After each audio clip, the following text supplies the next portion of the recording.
Makikita ko yun. Sasabihin ko ito yung buhay. Tapos, i-ano yung kamay mo, i-rest mo lang.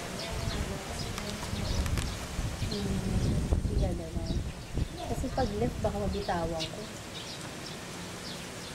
Kasi hihim ko yung humon. Kasi yun.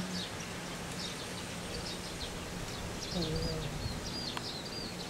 Ang dulo niya, from there,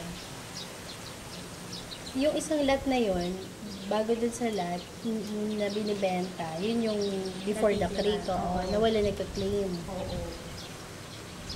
Since 1960s. Tapos kukunin ko rin siya from outside namin. So yun yung crate. Oo, ganda. Kasi open yun eh. Ano kayang plano ni Lacuna dyan? Alam mo, nabili daw yan ni Lacuna parang 1970s din eh. Wala naman. Kasi may bahay siya dun eh. Tapos caretaker lang. Parang nakatenga lang din. Alam mo, kahit saan kwarto ka pupunta dito, okay ang hangin kahit walang aircon. Puro lilis yung ano, no? Water lily. Actually, tita ko kasi si Lola Bernardo.